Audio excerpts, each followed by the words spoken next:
Bom dia, boa tarde, boa noite, bem-vindos todos. Mais um vídeo diretamente aqui da nave mãe, mesa da Sapling Capital, Rio de Janeiro, com escritórios em Cuiabá e no futuro breve, sim, esperamos, em outros lugares do Brasil e do mundo. Quiçá aquela mesinha vai estar aberta em Marte num futuro tão distante. Hoje a gente já começou o dia com a ressaca dos resultados de ontem. Ontem a gente teve alguns dados importantes aqui no Brasil, por exemplo. A Raizen soltou um resultado de produção fantástico, com crescimento muito além do esperado, volumes gigantescos, o que provavelmente, dado o preço do açúcar que está em alta e o preço do etanol que também está em bom nível, deu para ela um operacional muito bom, tá? Um resultado operacional muito bom. É razoável crer que o papel vai reagir bem hoje, tá? Mas o mercado é incerteza, basicamente. Então é o que a gente espera, mas não dá para saber com certeza. Ontem a gente, por exemplo, a questão dos detalhes, né? Em inglês tem uma expressão que é o diabo está nos detalhes. A gente teve o resultado da Microsoft que veio bom, veio legal, né? Como eu falei ontem no vídeo. Papel subindo agora 3,67 no pré-mercado. E o Google veio bom na linha, né? No lucro, na receita e tal. Só que na área de cloud computing, na área que é focada também na questão do AI, o resultado veio bem aquém do esperado. A grande questão é aquilo que eu venho falando. O mercado está precificado hoje nos Estados Unidos, em sua imensa maioria, para perfeição. E a chance, quando você tem um mercado que está precificado para perfeição, a chance maior é você ter uma frustração muito grande, né? Minério de ferro, mais um dia de alta, mais uma alta meio que comedida. Volumes ok, mas uma alta comedida ainda na dificuldade de passar os US$ 120, mas isso aqui é um nível muito alto, tá? Não dá para querer se enganar. O VIX estável, 19, voltou a trabalhar abaixo de 20, mas ainda tem topos e fundos ascendentes a princípio, então mostra que o mercado não está tranquilo. Petróleo, depois do derretimento de ontem, sobe hoje só 0,21, 0,22 agora. O S&P futuro, queda de 0,20 e os juros americanos mais longos oscilando entre 0,60 e 0,30 de alta. O que a gente tem agora de dados econômicos? Saíram há pouco na agenda os dados de hipoteca que mostraram de novo uma hipoteca, uma taxa mais alta subindo. A gente já está muito próximo de 8 mesmo, tipo 7,98, 7,99. O volume de pedidos de novas hipotecas caiu de novo no semanal, menos 1%, a gente já tinha caído 7% na semana passada. E aí o índice agregado cede de novo e aí entra aquela história, a gente está voltando a dados, a uma situação imobiliária americana de 1900 e alguma coisa, 1990, 95. E isso é preocupante. Daqui a 14 minutos saem as permissões de novas construções, né, e o número de vendas de novas casas. Isso aqui é o que vai dar um cheiro para a gente importante. Estoques de petróleo saem às 11h30 como um todo.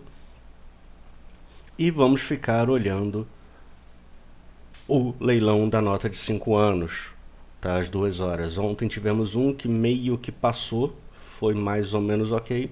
Vamos ver hoje como vamos. O Powell fala depois do fechamento do mercado. E aí vamos ver se ele solta alguma novidade, algum ponto novo.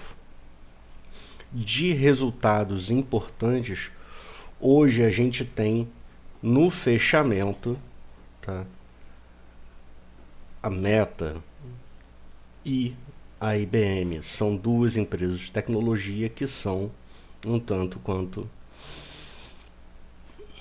fundamentais para o mercado hoje. Falta de melhor palavra. Uh, Santander,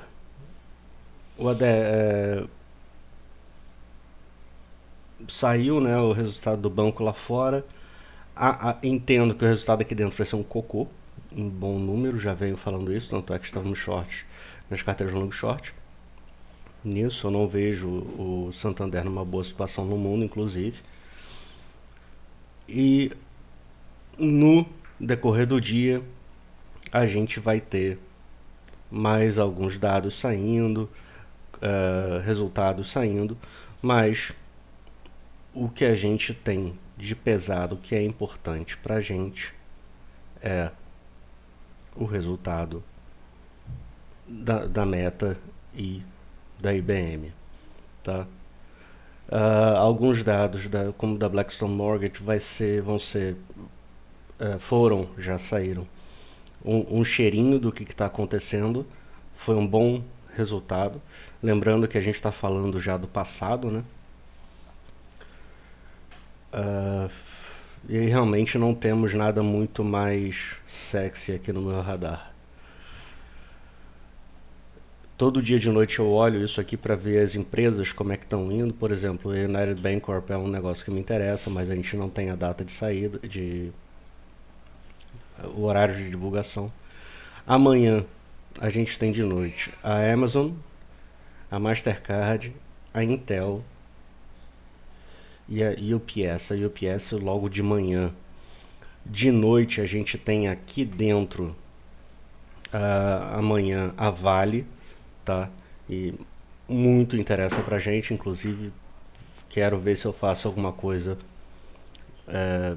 para potencializar um retorno para Vale aí no curto prazo.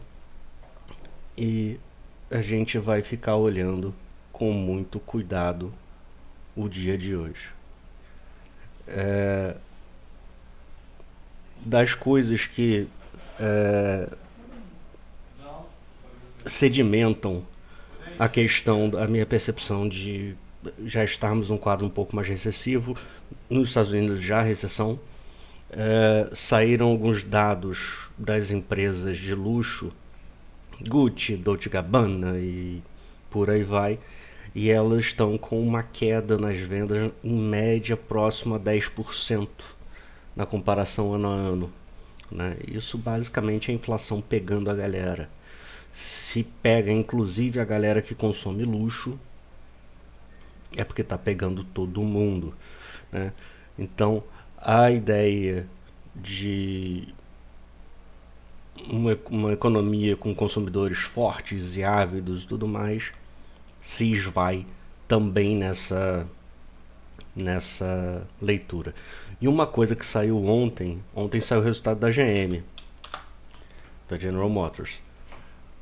Foi legalzinho, só que a situação lá está piorando numa velocidade tão grande para o mercado de automobilismo, automobilístico, melhor falando, que a GM tirou o guidance, ou seja, ela não quer mais dizer para o mercado o quanto ela espera vender para os próximos 3 meses e para o próximo também já para o próximo ano. O caldo está entornando numa velocidade diferenciada, sensivelmente diferenciada para as montadoras. Aqui no Brasil não é exceção, a gente tem as montadoras aqui no Brasil dando férias, demitindo. O ritmo está caindo muito rápido. E isso basicamente é culpa de contração de base monetária, de percepção de perda de poder de compra dada a inflação e por ressaca de um excesso de gastos de estímulos fiscais e monetários, que quando você tira isso, a coisa desanda, né? Vamos pensar pensa que a economia é um ser humano, né? Durante um ano, por assim dizer, a gente tem altos e baixos. A gente tem épocas que a gente está se sentindo mais baixo, a gente tem época que está com dor na coluna, dor no joelho, pega uma gripe, A familiar fica doente, a gente fica doente, então a gente tem baixos e tem épocas que, pô, a gente acerta os trades e a galera ganha dinheiro, todo mundo fica mais feliz, saúde tá voando, a conta no Jobi fica mais alta e todo mundo fica mais leve. Isso é normal. A economia também é assim, tá? Só que os ciclos econômicos são um pouco mais longos. A grande questão é que o que foi feito desde 2000 e aí começou a ser feito agressivamente em 2008 foi que a gente, para um ser humano, sempre que batia a bad, o pessoal começou a tomar antidepressivo, não funcionou, tomou, aí começou a tomava chopp e ficava bêbado, se sentia melhor, aí começou a beber mais, ficava bêbado todo dia. Uma coisa é você tomar um chopinho, outra coisa é você ficar bêbado todo dia. E aí o cara, o álcool já não dava e começou a cheirar, começou a usar outras drogas e tal, e tal, e tal. E sempre estimulando cada vez mais e sendo dependente cada vez mais de estímulos externos, sejam eles fiscais ou monetários. O que acontece? O fiscal tem um limite, porque é emissão de dívida, emissão de base monetária. E aí, quando você aumenta a base monetária, joga mais dinheiro na rua, você gera inflação. Por quê? O que é inflação? O pessoal fala, é a perda do poder de compra. Grosseiramente, você tem mais dinheiro para a mesma quantidade de ativos. Então, o dinheiro fica mais barato, né? Oferta e demanda. Você O preço do dinheiro é a quantidade de ativos que você pode comprar. Então, se tem muito dinheiro para o mesmo nível de ativos, você precisa de mais dinheiro. Para cada unidade de Coca-Cola, você vai precisar de mais dinheiros para comprar aquela latinha de Coca-Cola. É, com isso, a inflação sobe e a política monetária tem que ser desarmada. A expansão de política monetária frouxa tem que ser desarmada. Você sobe os juros. Quando você sobe os juros, além de você precisar de mais dinheiro para comprar a mesma Coca-Cola, o preço do dinheiro agora, em termos de juros, também está mais caro. Você pegar dinheiro emprestado fica mais caro e o custo de oportunidade de você tirar o dinheiro do seu bolso para pagar aquela Coca-Cola fica mais caro também, porque você poderia botar na renda fixa e ganhar mais dinheiro com a renda fixa, né? E aí o que acontece é a galera, tipo eu, que toma bastante Coca-Cola, fica se alavancando para tomar Coca-Cola e os juros vão comendo, vão comendo, vão comendo. E a gente, como está desde 2000, basicamente, fazendo essa ciranda, há a percepção do mundo que se estressar demais as coisas, o Fed e os outros bancos centrais vão agir, vão zerar a taxa de juros, vão baixar a taxa de juros violentamente. Pode não zerar de novo, mas vou botar em 2%, 3%. A grande questão é que até chegar nesse momento, pessoas quebram. O limite do cartão de crédito chega, o cara não tem dinheiro na conta corrente, não tem uma poupancinha, o cara quebra, pum, acabou. Então, esse cenário todo está acontecendo no mundo, né? A gente vê o comércio cedendo, a gente vê serviços cedendo aqui no Brasil, a gente vê essas coisas também nos Estados Unidos, a gente vê agressivamente na Europa, a gente vê isso no Japão, estamos vendo isso na China. Não sobrou muita coisa, tá?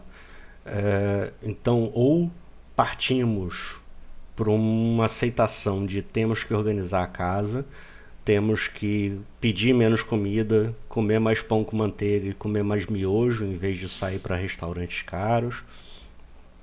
Temos que reduzir os gastos, dado que o nosso nível de receita não aumenta muito. A grande questão é que países têm.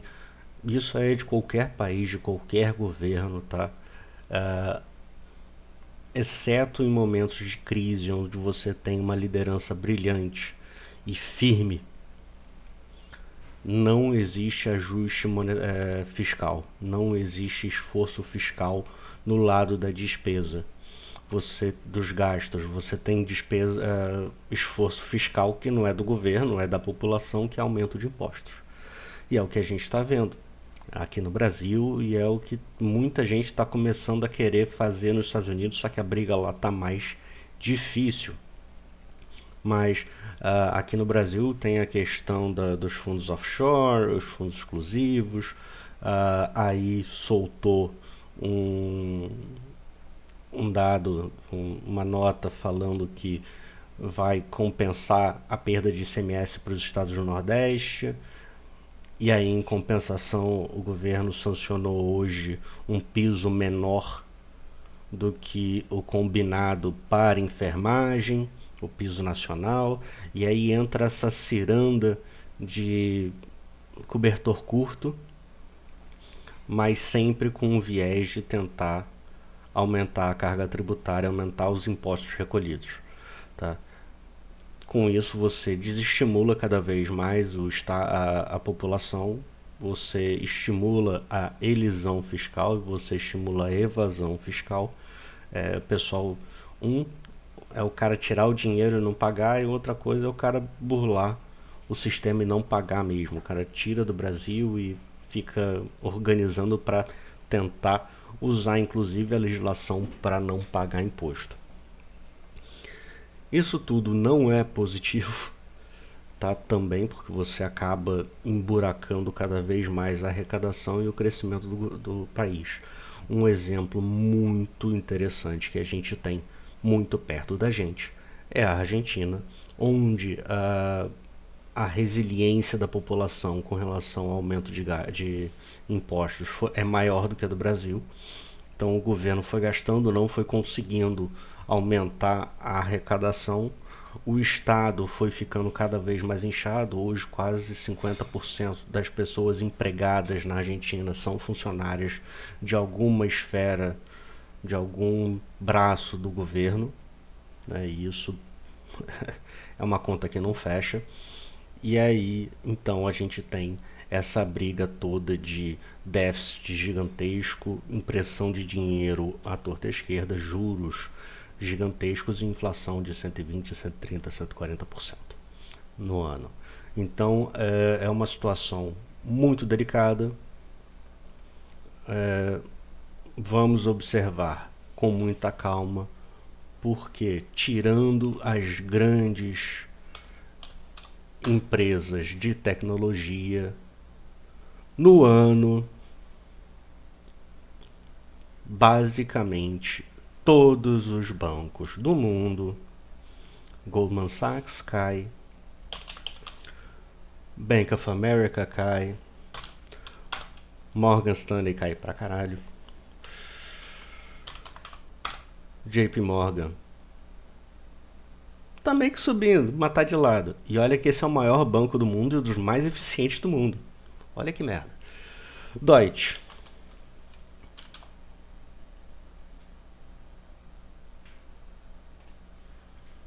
cai.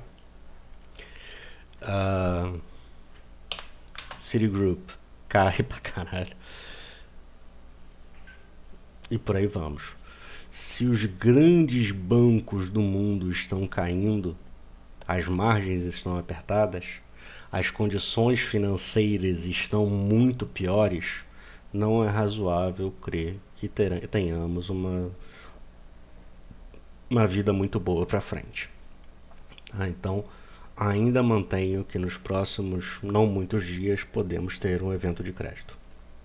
Tá certo? Eu acho que em alguns lugares a gente já está começando a ver isso. Ontem, como eu mostrei para vocês,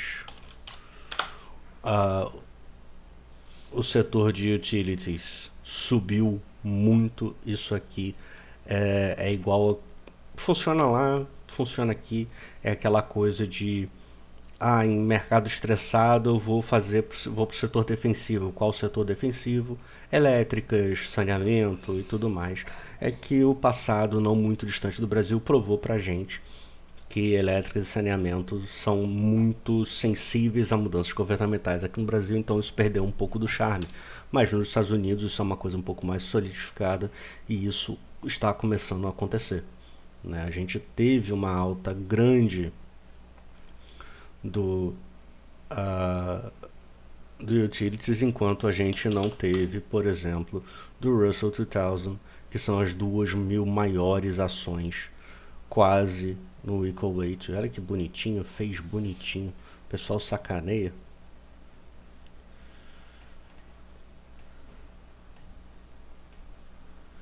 Olha que bonitinho, foi certinho. O pessoal sacaneia homem de cabeção, mas funciona. Tava desenhado já.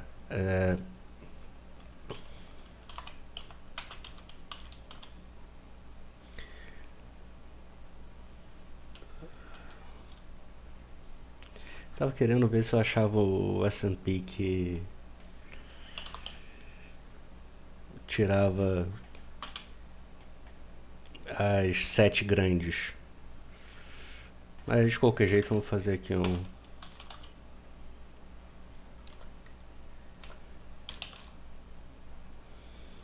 Tem um equal weight aqui. Eita.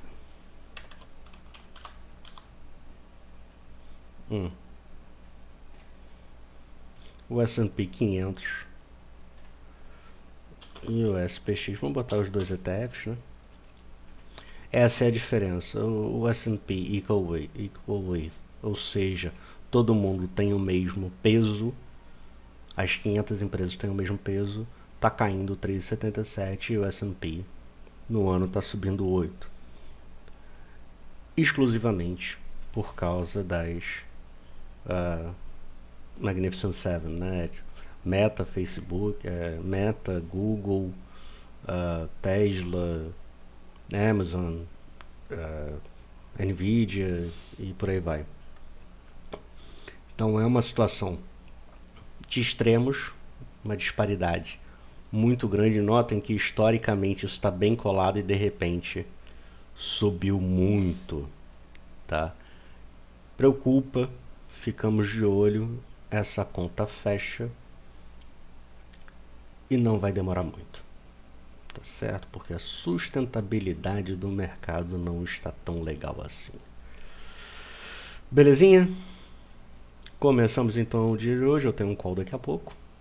Beijos e abraço a todos. Vamos que vamos.